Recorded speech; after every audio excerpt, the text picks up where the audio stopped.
Hi, ഞാൻ എലിസബത്താണ്.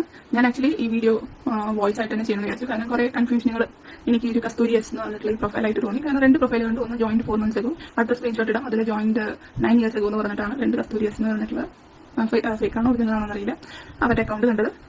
ഒരേ ചാനലിൽ ഒരേ വീഡിയോന്റെ ഇടയിൽ അവർ ഒരാളിനെ സപ്പോർട്ട് ചെയ്തിട്ടും രണ്ട് പെണ്ണുങ്ങളെ അതുപോലെ ഒരു കുട്ടീനെ മോശമായിട്ട് സംസാരിച്ചിട്ട് കുറെ കമന്റുകൾ ഇട്ടുണ്ട്. അതുപോലെ തന്നെ ഞാൻ മുമ്പ് ഒരു സ്ക്രീൻഷോട്ട് എടുത്ത കമന്റ് പുള്ളിക്കാരി ഡിലീറ്റ് ചെയ്തോ അതോ ഹൈഡ് ചെയ്തിട്ടുണ്ട്. അതുപോലെ തന്നെ ഒരു മോഡിഫിക്കേഷൻ ആയിട്ട് വേറെ കമന്റ് പുള്ളിക്കാരി അതിന് ഇട്ടിട്ടുണ്ട്. അതൊക്കെയാണ് ഈ വീഡിയോയിൽ കാണിക്കാൻ പോണത്. ഫസ്റ്റ് തന്നെ പറഞ്ഞത് ലീഗലി മാരീഡ് അല്ലെന്നാണ് പറഞ്ഞത്. ഓക്കെ, അതിന്റെ കാര്യങ്ങളൊക്കെ നമ്മൾ പഴയ കുറച്ച് റൈറ്റിംഗ്സ് ആയിട്ട് എഴുതിയിട്ടുണ്ട്. അത് ഞാൻ വീണ്ടും പറയുന്നില്ല.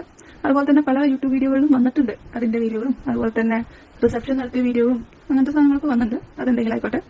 പിന്നെ അത് കഴിഞ്ഞിട്ടേക്ക് മെയിൻ ആയിട്ട് തോന്നിയത് Kerala is the worst state in India for sexual affairs എന്നൊക്കെയാണ് പറയുന്നത്. അപ്പോൾ കേരളത്തിന് തന്നെ കുറ്റം പറഞ്ഞിട്ടാണ് അവർ തുടങ്ങുന്നത്.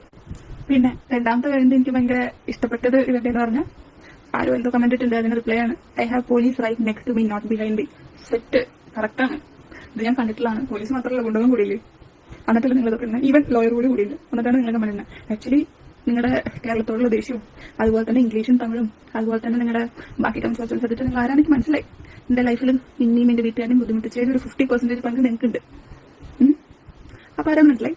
പിന്നെ നിങ്ങൾ ഈ പറഞ്ഞ police right next to me എന്ന് പറഞ്ഞതും എനിക്ക് മനസ്സിലായി. കാരണം ഞാൻ വീട്ടിലാണ്. നിങ്ങൾ അങ്ങനെ തന്നെയാണ് ഈ കമന്റ് ഇടുന്നത് മനസ്സിലായി. എല്ലാവരുടെയും അറിവോട് കൂടിയാണ് ഇടുന്നത് എന്ന് അറിയാം. ഓക്കെ, അപ്പൊ അത് കൂടുതൽ എക്സ്പ്ലനേഷൻ ഉണ്ടാവും. ഓക്കെ, ബാക്കിയുള്ളവർക്ക് മനസ്സിലാവാതെ പേടിപ്പിക്കാൻ അതൊക്കെ പറയുന്നത്. ഓക്കെ, രണ്ട്. ഓക്കെ, പിന്നെ അടുത്ത ബോംബ് പൊട്ടിച്ചിട്ടുണ്ട്. ഞാൻ ബാക്കി കാര്യങ്ങളിലൊന്നും ഇടപെടില്ല. ഇതിനെ പറ്റി പറഞ്ഞ കാര്യങ്ങളാണ് ഞാൻ ഇടപെടുന്നത്. Elizabeth fell in love with him when he was at hospital. ഞാൻ ഹോസ്പിറ്റലിൽ വെച്ചിട്ട് എനിക്ക് ആക്ച്വലി ഇങ്ങനത്തെ ഒരു അസുഖം ഉണ്ടെന്ന് തന്നെ എന്നോട് പറഞ്ഞിട്ടില്ല. ആക്ച്വലി മറച്ചു വെച്ചിട്ടാണ് ഇന്നെ കല്യാണം കഴിച്ചത്. എന്റെ ലൈഫിൽ നടന്ന എല്ലാ LKG തൊട്ട് ദിവസം മുമ്പ് നടന്ന കാര്യം വരെ പറഞ്ഞിട്ടാണ് ഞാൻ കല്യാണം കഴിച്ചത്. പക്ഷെ ഇതിൽ പറയുന്നു ഞാൻ ഹോസ്പിറ്റലിൽ വർക്ക് ചെയ്യുമ്പോഴാണ് ലവ് ചെയ്തിട്ട്. ഞാൻ ആ സമയത്ത് ഹോസ്പിറ്റലിൽ വർക്ക് ചെയ്തിട്ട് പോലില്ല. ഞാൻ MBBS കഴിഞ്ഞിട്ട് ഞാൻ എൻട്രൻസ് കോച്ചിങ് പഠിക്കായിരുന്നു. ഞാൻ എവിടെയും വർക്കിങ്ങിന് കയറിയിട്ടില്ല. അപ്പോ ഞാൻ ഹോസ്പിറ്റലിൽ കാണുന്നത് അത് വലിയ പ്രശ്നമാണ്. ഞാൻ ആക്ച്വലി FB കണ്ടു എന്ന് പറഞ്ഞിട്ടാണ് പണ്ട് കുറെ ആൾക്കാർ FB കണ്ട ആളിനെ പ്രേമിച്ചു എന്നൊക്കെ പറഞ്ഞാൽ കുറെ തെറി വിളിച്ചായിരുന്നു.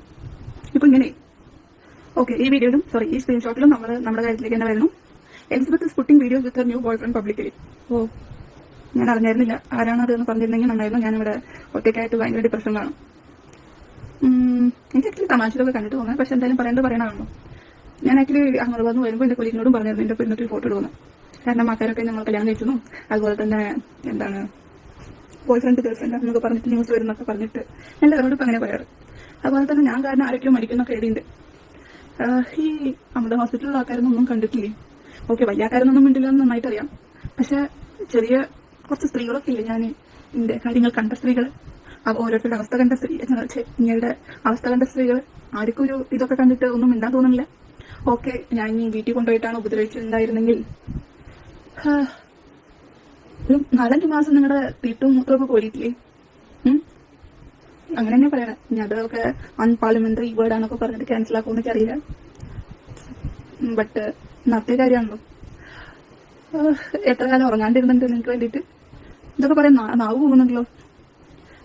നല്ല നന്ദിയുടെ ഭയങ്കര നല്ലതാ. പിന്നെ ഗോഡ്സ് ഗ്രേസ് എന്നൊക്കെ പറയുമ്പോൾ ഭയങ്കര സന്തോഷം. ഈവിൾ വുമൻ നിങ്ങളുടെ ഒപ്പം ഇന്നത്തെ ഈ കമന്റ് ഒക്കെ ഉണ്ട്. എനിക്ക് നന്നായിട്ട് ഇനിയും കുറെ സംഭവങ്ങൾ വരുന്നുണ്ട്. അതിലും എന്റെ കാര്യം Elizabeth Soman openly putting videos വിത്ത് ഹർ ന്യൂ ബോയ് ഫ്രണ്ട്. പിന്നെ കുറെ ആൾക്കാരുടെ ലൈഫ് നശിച്ചു. ഓ മൈ ഗോഡ്, ആരാ ആ ബോയ് ഫ്രണ്ട് എന്ന് നിങ്ങൾ സെലക്ട് ചെയ്ത് ഞാൻ കുറെ ഫോട്ടോ ഇട്ടുണ്ട്. അതൊന്നും ആരാണ് എനിക്ക് സെലക്ട് ചെയ്യാൻ പറ്റിയിട്ടില്ല. കസ്തൂരി എന്ന വേറെ പേരുള്ള ആ ഒരു ആള്, ന്യൂസായിട്ട് ഭയങ്കര ബന്ധപ്പെട്ട ആള്, ഭയങ്കര അടുപ്പുള്ള ആള്. കാരണം എല്ലാവരും കളിക്കണത് പേര് പറയാണ്ട് എന്ത് കുറ്റം പറഞ്ഞാലും കേസ് എടുക്കില്ല എന്നല്ലേ. അതുകൊണ്ടാണ് വരാത്തത്. പക്ഷെ ഇതിൽ പല സമയത്തും കേസ് എനിക്ക് വരാൻ ചാൻസ് ഉണ്ട്. ആയിക്കോട്ടെ, ഐ വിൽ സന്തോഷത്തോടെ ആ കേസ് ഞാൻ സ്വീകരിക്കും. കാരണം ഒരാളുടെ വീട്ടിലൊക്കെ തോക്കെടുത്ത് പോയിട്ട് ഭീഷണിപ്പെടുത്തിയിട്ട് പോലും കേസില്ലാത്ത സ്ഥലക്കാണ് ഇവിടെ. അതിനെ വേണമെങ്കിൽ ഞാൻ പ്രതിയാണെന്ന് പറയാം, അല്ലെങ്കിൽ സാക്ഷിയാന്ന് പറയാം. കാരണം ഞാൻ ആ വണ്ടിയിലുണ്ടായിരുന്നു. സോ എന്ത് വേണമെങ്കിലും പറയാം എന്നുള്ള ഒരിതാണ്. അതിനൊക്കെ സപ്പോർട്ട് ചെയ്യുന്ന ഒരാൾക്കാര് നിങ്ങളുടെ വീട്ടിലേക്ക് ഏതെങ്കിലും ആള് തോക്കെടുത്ത് കയറിയിട്ട് ഭീഷണിപ്പെടുത്തിയിട്ട് ഓക്കെ എന്ത് തന്നെ പറഞ്ഞാലും ഭീഷണിപ്പെടുത്തി ചെയ്തിട്ടുണ്ടെന്ന് അതിനൊക്കെ സപ്പോർട്ട് ചെയ്യുന്ന ആൾക്കാരുടെ മെന്റാലിറ്റി ഞാൻ എന്നെ സപ്പോർട്ട് ചെയ്യുന്നത് പറയുന്നില്ല. പക്ഷെ അതിനൊക്കെ സപ്പോർട്ട് ചെയ്യുന്ന മെന്റാലിറ്റി ഉണ്ടാകുമ്പോൾ എന്നെ സപ്പോർട്ട് ചെയ്യാൻ ചാൻസ് ഇല്ല. ഒരു ഐസ്ക്രീം കഴിക്കാൻ പോയ എന്നെ പോയിട്ട് പിടിച്ചിട്ട് ഒരു കേസിൽ പ്രതിയാക്കാൻ ശ്രമിച്ചത് ശരിയല്ല. പിന്നീട്ട് ഒരു ഭാര്യയുടെ ധർമ്മം നീ ചെയ്യുന്നുണ്ടോ? എന്തിനാണ് ഭർത്താവിനെ ഒരു ഒറ്റയ്ക്ക് ആ ഫ്ലാറ്റിലേക്ക് വിടണേന്ന് പറഞ്ഞിട്ട് ഇന്നെ കൺസേൺ ആ കേസ് നടന്ന ഫ്ലാറ്റിലേക്ക് ഇനിയും കൂടി കയറ്റിക്കൊണ്ടുപോകാൻ പോയതാ. പക്ഷെ ഞാൻ കയറിയില്ല. കയറാത്ത കാരണം എന്നെ കാണിക്കാൻ വേണ്ടിയിട്ട് മുകളിൽ നിന്ന് താഴെ ആ ആളിനെ പിടിച്ചുകൊണ്ട് വന്നിട്ട് എന്നെ കാണിച്ച് ചേച്ചിക്കൊരു ഹായ് പറയൂ. എന്റെ കൈയും കാലും പറിച്ചിട്ട് അപ്പം എന്തായെന്ന് എനിക്ക് പോലും അറിയില്ല. ഓക്കെ, അത് പോട്ടെ. അത് സോ ഒരാളിനെ തോക്കെടുത്ത് ഭീഷണിപ്പെടുത്തിയ ഇത് കേസിലടക്കം ആൾക്കാർക്കൊന്നും മിണ്ടായില്ല. അതില് ആൾക്കാര് ഈ ഭീഷണിപ്പെടുത്തിയ ആളിനെ സപ്പോർട്ട് ചെയ്യണം. സോ എല്ലാവരുടെയും വീട്ടിൽ ഇപ്പൊ ആൾക്കാർ ഈ വയലൻസ് ഒക്കെ ചെയ്യണതിൽ തെറ്റു പറയാൻ പറ്റില്ല. ആൾക്കാർ അതാണ് സപ്പോർട്ട് ചെയ്യണം. ഇപ്പൊ നാളെ എന്റെ വീട്ടിൽ വന്നിട്ട് ആരെങ്കിലും കുത്തിക്കൊന്നാലും ആരെങ്കിലും പറയും, ഒന്നും പറയില്ല. അവള് വീഡിയോ ഇട്ടിട്ട് അവള് അതല്ലേ പറയുള്ളൂ. ഓക്കെ, ഇതൊക്കെ പല സ്ഥലത്തും പല ആൾക്കാരുടെ വീട്ടിലും നടക്കും, മാത്രമേ ഉള്ളൂ. പിന്നെ അടുത്തത് all I wrote to verified facts. Okay, അത് എനിക്ക് അതൊക്കെ വായിക്കുമ്പോൾ അത്യാവശ്യം നല്ല വിഷമം തോന്നുന്നുണ്ട്. ഇതിന്റെ കുറെ കാര്യങ്ങളൊക്കെ ഞാൻ കണ്ടതാണ്. പക്ഷെ കുട്ടീനെ പറ്റിയിട്ടൊക്കെ ഇത്ര മോശമായിട്ടൊക്കെ പറയാൻ പറ്റില്ല എന്നുള്ളത്, നിങ്ങൾ സ്ത്രീയാണെനിക്ക് അറിയാം, നിങ്ങൾക്കൊരു ഭർത്താവും കുട്ടീൻ്റെ അറിയാം. പക്ഷെ സ്റ്റിൽ അതിത്തിരി മോശമാണ്. പിന്നെ എന്തുമാത്രം കേരള വിരുദ്ധതയേ ഉള്ളൂ ഇതിലൊക്കെ. കേരളത്തിലെ സ്ത്രീകളൊക്കെ ഇത്ര മോശമാണ്. ഓക്കെ, ആണുങ്ങളുടെ ഇപ്പൊ ചിലപ്പോൾ അങ്ങനെ പറയായിരിക്കും. ഓ മൈ ഗോഡ്. പുള്ളിക്കാരൻ എന്നെ വൈഫായിട്ട് വിചാരിച്ചു, ഞാൻ എന്നെ കല്യാണം കഴിക്കാൻ വിചാരിച്ചു, അല്ലാണ്ട് ഞാനല്ല വിചാരിച്ചതല്ലേ. അപ്പോ ഈ ഫംഗ്ഷനൊക്കെ വന്ന ആൾക്കാര് പൊട്ടന്മാര്, അതിൽ കുറെ വലിയ വലിയ ആൾക്കാരൊക്കെ വന്നിട്ടുണ്ടായിരുന്നു. അപ്പൊ അവരൊക്കെ ഒന്നെങ്കിൽ കള്ളന്മാരല്ലെങ്കിൽ പൊട്ടന്മാരായിരിക്കും. പൊട്ടന്മാരാന്ന് ഞാൻ വിശ്വസിക്കുന്നില്ല. അതിപ്പോ നിങ്ങൾക്ക് എന്താ സ്ഥലത്ത് നിങ്ങൾക്ക് തീരുമാനിക്കാം. എന്തായാലും കല്യാണം അല്ലാന്നാണല്ലോ പറഞ്ഞത്.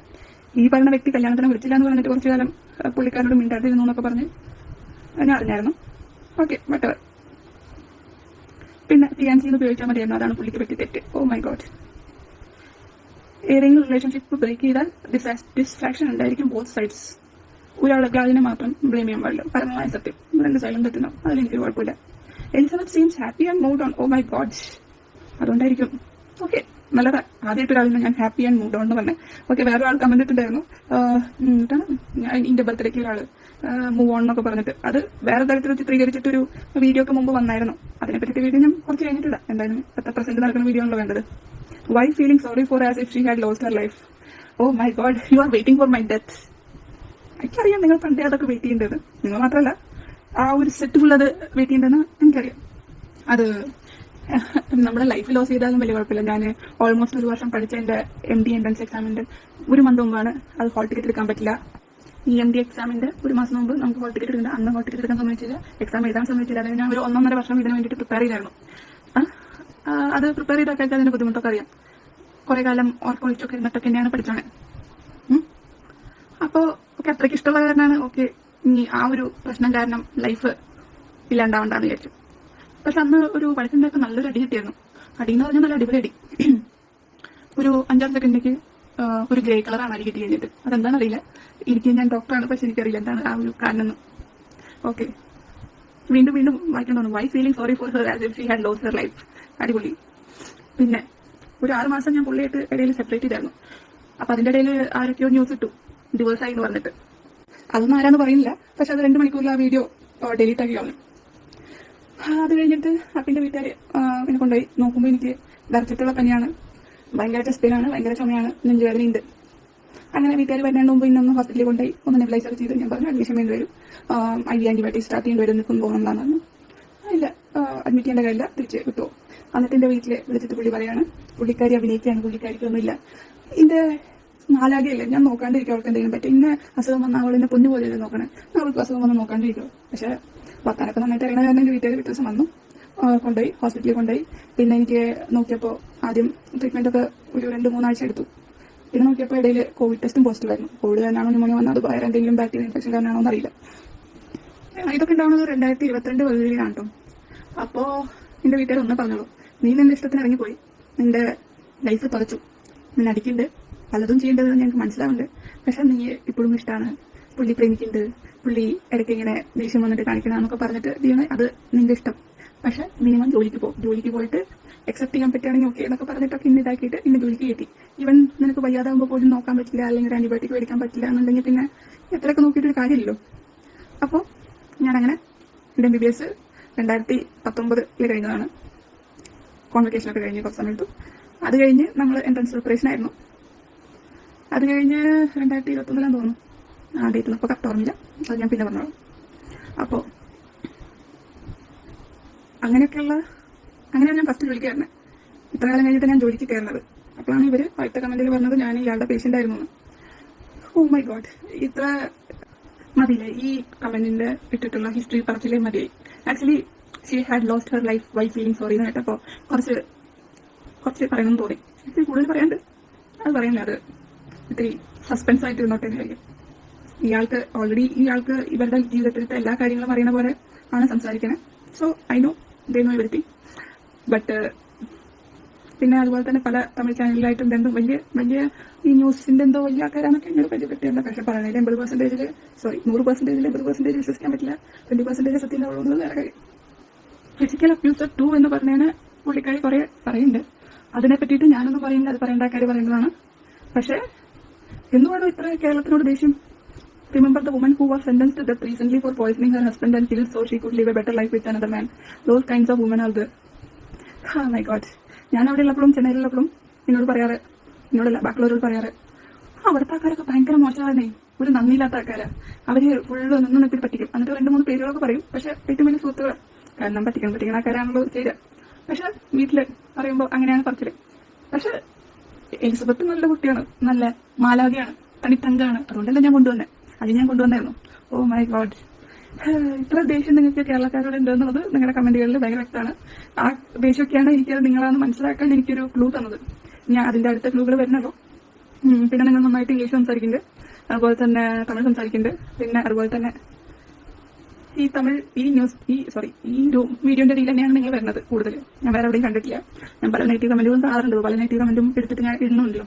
സോ നിങ്ങളെ ഞാൻ വേറെ എവിടെയും കണ്ടിട്ടില്ല. പക്ഷെ പല ആൾക്കാരുടെ കമന്റിൽ നിങ്ങളുടെ 4 ഫേക്ക് അക്കൗണ്ട് ഉണ്ട് ഈ പേരിൽ എന്ന് പറഞ്ഞിട്ട് പറയുന്നുണ്ട്. അതിനെപ്പറ്റി അറിയാത്ത ഞാൻ പറയുന്നില്ല. ഓക്കെ, സത്യമായിട്ട് എനിക്ക് മനസ്സിലാവുന്നുണ്ട് കേരളത്തിനോട് ഇത്ര ദേഷ്യം. അതും ഈ കമന്റുകളിലൊക്കെ നിങ്ങൾ വിഷം വാരി വിതറുണ്ട്.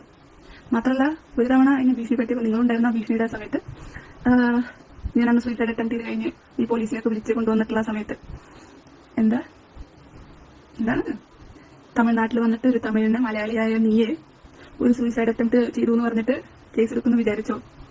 നിന്നെയും നിന്റെ വീട്ടുകാരെയും വെട്ടി പീസാക്കുമെന്ന് പറഞ്ഞിട്ട് പറഞ്ഞത് നിങ്ങളും കേട്ടിട്ടുണ്ടാവുമായിരിക്കും. പലതവണ അങ്ങനത്തെ പറച്ചിലുണ്ട്. പക്ഷെ നമ്മുടെ കേരളത്തിൽ ഞാൻ അങ്ങനെ പറച്ചിൽ കേട്ടിട്ടില്ല. ഓക്കെ, വീണ്ടും ലീഗലി മാരീഡ് അല്ല. ഓക്കെ, പ്രീ വെഡിങ് ഇവന്റ് ആയിരുന്നു നടന്നത്. Oh my God, pre wedding event ആയിരുന്നു നടന്നത്. ഇൻവിറ്റേഷൻ കാർഡിൽ അതില് വെഡിങ് ഇൻവിറ്റേഷനും അതുപോലെ തന്നെ വേണ്ടപ്പെട്ട ആൾക്കാരൊക്കെ വെഡിങ് ആണ് പറഞ്ഞിട്ടാണ് കൊടുത്തിട്ടുണ്ടായിരുന്നത്. അതുപോലെ തന്നെ എന്റെ ഫാദറാണ് അത് ദാസ് കോണ്ടിനെന്റിലായിരുന്നു വെഡിങ് ഫംഗ്ഷൻ ഒക്കെ നടന്നിട്ടുണ്ടായിരുന്നത്. എന്റെ ഫാദറാണ് ആ പരിപാടി നടത്തിയത്. ആക്ച്വലി അതിലൊരു ചീറ്റിംഗ് നടന്നിട്ടുണ്ടായിരുന്നു. അവർ ആക്ച്വലി ചെന്നൈയിൽ ഇതിന്റെ ഫംഗ്ഷൻ അവിടെ നടത്താന്ന് പറഞ്ഞിട്ട് ആണ് ഇവിടെ നമ്മൾ ഫംഗ്ഷൻ നടത്തുന്നത്. അപ്പൊ ഒരു ഡേറ്റും ഫിക്സ് ചെയ്തിട്ടുണ്ടായിരുന്നു എന്റെ ബർത്ത്ഡേ ആ ഒരു സമയമായിട്ട്. പക്ഷെ എനിക്ക് ബർത്ത്ഡേക്ക് അതായത് 2 ദിവസം ഗ്യാപ്പിൽ 2 സ്ഥലത്ത് ഫംഗ്ഷൻ. അതിന് ഞങ്ങൾ ടിക്കറ്റ് എടുത്ത് തന്നു. പക്ഷെ സർപ്രൈസ് ആയിട്ട് എനിക്ക് ഒരു മാലയും കമ്മലൊക്കെ തന്നു. ആ വീഡിയോ നിങ്ങൾ കണ്ടിട്ടുണ്ടായിരിക്കും. ആ മാലയും കമ്മലും തന്നിട്ട് അതുപോലെ തന്നെ അവർ അവരുടെ ലോക്കലിൽ എടുത്ത് വെച്ചു, ജസ്റ്റ് വീഡിയോക്ക് കാണിക്കാൻ വേണ്ടി. അതുപോലെ തന്നെ ഒരു ഓഡിയും തന്നിട്ടുണ്ടായിരുന്നു. എനിക്ക് കാർ ഡ്രൈവിംഗ് അത്രയ്ക്ക് അങ്ങോട്ട് വശമില്ല. സോ ഞാൻ അത് 4 തവണ ആ കാറിൽ ഇരുന്നിട്ടുള്ളൂ. പിന്നെ ആ കാർ അങ്ങോട്ട് പോയി എനിക്ക് വലിയ പിടുത്തില്ല. പിന്നെ എന്താണ് ആ സ്വർണ്ണത്തിന്റെ കാര്യം. പിന്നെ അവരുടെ വീട്ടിലത്തെ ഫംഗ്ഷന് അവരുടെ വീട്ടിലത്തെ ഫംഗ്ഷനും ഇവര് വെപ്പാട്ടീനൊക്കെ വീട്ടിലത്തെ ഫംഗ്ഷനെ കൊണ്ടുപോകുള്ളൂ. ആ ഫംഗ്ഷനൊക്കെ കൊണ്ടുവരുന്നു മാത്രമല്ല ആ സമയത്ത് എനിക്ക് ആ മാല എടുത്ത് തരും ചെയ്യും. ഇതിന്റെ ഉദ്ദേശം എന്താണെന്ന് എനിക്ക് മനസ്സിലാവില്ല. സോ പ്രീ വെഡിങ് ഇവന്റാണ് ഇവരൊക്കെ പ്ലാൻ ചെയ്തിട്ടാണ് ഈ സാധനം ഉണ്ടാക്കിയാണ്. ഇവരാണ് അതിനൊക്കെ കാശ് കൊടുത്തത്. My God. പിന്നെ എനിക്ക് നോർത്ത് ഇന്ത്യയിൽ വീണ്ടും ബോയ് ഫ്രണ്ട് ഉണ്ട്. Oh my God. എനിക്ക് ആ ഒരു അഡ്രസ്സും കാര്യങ്ങളും ഡീറ്റെയിൽസും ഒക്കെ ഒന്ന് അയച്ചു തരണം. പിന്നെ ഒരു കല്യാണം കഴിച്ച ആൾക്ക് ഇനിയിപ്പോ ഇത് കല്യാണം എല്ലാന്നല്ലേ പറയണേ. എനിക്ക് ഇനി ബോയ് ഫ്രണ്ട് ഉണ്ട്, 10 പേരുണ്ട്, 100 പേരുണ്ട്, 300 പേരുണ്ട് എന്ന് പറഞ്ഞാൽ നിങ്ങൾക്ക് വിഷയം ആവേണ്ട കാര്യമില്ല. തെറ്റാണ് ചെയ്താലും എപ്പോൾ ചെയ്താലും അത് തെറ്റാണെന്നാണ് എന്റെ ഒരു വിശ്വാസം. ഓൾറെഡി റിലേഷനിലിരിക്കുമ്പോൾ 4-5 ആൾക്കാരായിട്ട് പോണതാണോ? ഓൾറെഡി ഓപ്പോസിറ്റ് ആൾ വേറെ കിട്ടിയിട്ട് പിന്നെ വേറെ ആൾ റിലേഷനിൽ പോകണമാണോ കുഴപ്പം? അതും ഒരു റിലേഷനൊന്നല്ല. ഞാൻ പല ആൾക്കാരോടും പറഞ്ഞപ്പോ ഒരു എക്സ്ട്രാ മാരിറ്റൽ അഫയർ ഒക്കെ ആവുന്ന ഓക്കെ. പക്ഷെ പുള്ളി ഒരു 4-5 എണ്ണം എന്നൊക്കെ പറഞ്ഞ 2 months. ഇപ്പൊ എക്സ്ട്രാ മാരിറ്റൽ അഫയർ ഒക്കെ ഇത്ര കോമൺ ആയി, നമ്മൾ ഇത്ര ഔട്ട്ഡേറ്റഡ് ആയി. സോറി, അത് വേറെ കാര്യം. പിന്നെ ഇവിടെ കമന്റ് സെക്ഷനിൽ കുറെ ടൈം ലൈനൊക്കെ കണ്ടു. ആക്ച്വലി ആൾക്കാരറിയാത്ത കുറെ ടൈം ലൈനിൽ കുറച്ചും കൂടി പേരുകൾ എനിക്ക് ഇൻക്ലൂഡ് ചെയ്യണമെന്നൊക്കെ ഉണ്ട്. ബട്ട് അവരും ചതിക്കപ്പെട്ടതായ കാരണം വെറുതെ അവരെ എടുത്തിട്ട് ഇതിൽ ഇടേണ്ട കാര്യമില്ലല്ലോ. ആവശ്യം വന്നാൽ നമുക്കിടാം. അല്ലെങ്കിൽ അവർക്ക് എത്രമാത്രം അവർ ടോർച്ചർ സഹിച്ചിട്ടുണ്ടെന്ന് അറിയില്ല, സഹിച്ചിട്ടുണ്ടാവാം.